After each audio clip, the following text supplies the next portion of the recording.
What's up and welcome to KplusGaming Corner, and in this Remnant 2 video, I'm sharing my bleed build, which over the past few weeks has been my go-to setup, especially when playing on Apocalypse difficulty. With this build, you'll be taking out enemies, including elites and bosses, faster than ever, and is quite a fun playstyle, so without wasting time, let's get right into it.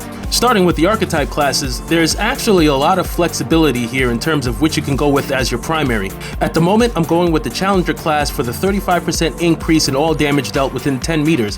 Plus, I can run the Die Hard Prime perk, more of a stress-free choice since we can cheat death once every 10 minutes, and that cooldown resets whenever you rest at a world stone or if you happen to get clapped or fall off a ledge. You could run with the Medic. This class gives you a 25% increase to all damage, would also be a good pick, or you could choose the Alchemist class for the same 25% damage boost.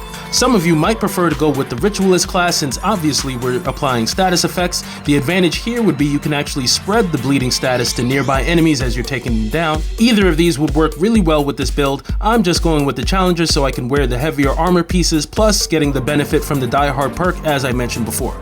I'm using the Rampage skill, which on activation increases fire rate by 15%, reload speed by 25%, and movement speed by 15% for 10 seconds. Plus, if you deal enough damage while Rampage is active, you go into Berserk mode, which doubles those Rampage effects for another 15 seconds.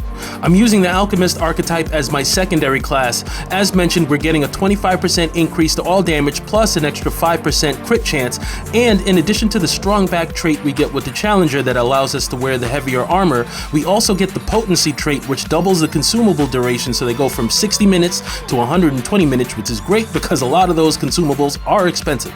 The skills for the Alchemist in this build are flexible. You could either go with the Frenzy Dust, which is basically another version of the Rampage Challenger skill, boosting fire rate, reload speed, and movement speed, or if you're more interested in survivability, you could go with the Elixir of Life, which heals you a good amount so you can save on those relic uses, plus offers another way to cheat death if you're in trouble or your Die Hard perk is already kicked in.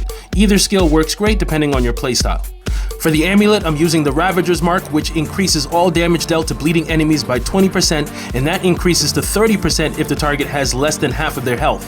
Some might prefer going with the Abrasive Whetstone since this would increase your crit chance by 15% against bleeding enemies and also 30% more crit damage. This could also work pretty well. I just prefer getting the flat increase to all damage with the Ravager's Mark. You could also consider the Chains of Amplification Amulet for an increase in damage to enemies suffering from status effects if you're doing more than just bleed, or the Energized Net Coil, which would increase status effect damage by 25%, plus you'd be mixing in some AoE explosions with this one, which could be useful. For the rings, I'm going with the Band of the Fanatic, which increases your status effect damage by 25%, although this does reduce the duration by 65%, but that's not an issue since enemies will be dying so fast anyway. Shadow of Misery increases status effect damage by another 15%. Red Ring of Death, while reducing the status effect damage a little bit, it doubles the status effect, so you'll be seeing two sets of numbers ticking off enemies instead of one, which is crazy, and one of the biggest reasons we're wiping out our targets so quickly. The Ahani Crystal would be a great choice to round things out here since you're doing 5% additional damage for each status effect you can get on the enemy, but if you haven't ventured into hardcore mode to get this one, some other good choices would be the Stone of Balance, which increases all damage by 7%, or the Burden of the Destroyer, which increases all damage by 15% at the cost of lowering your firearm range by 25%. You could also go with the Timekeeper's Jewel, which increases the duration of all status effects, or you could go with the Blood-Tinged Ring if you wanted to go a more defensive route.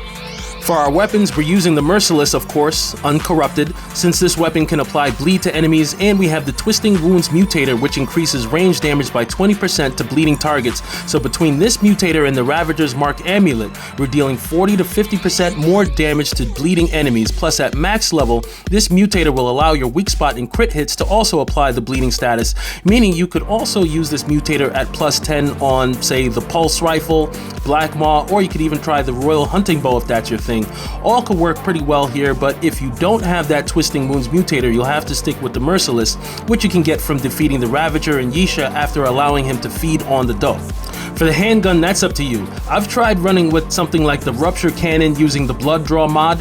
It's okay, but not my favorite mod, and there aren't really any other ways to apply bleed on enemies unless there's another mod I'm not aware of.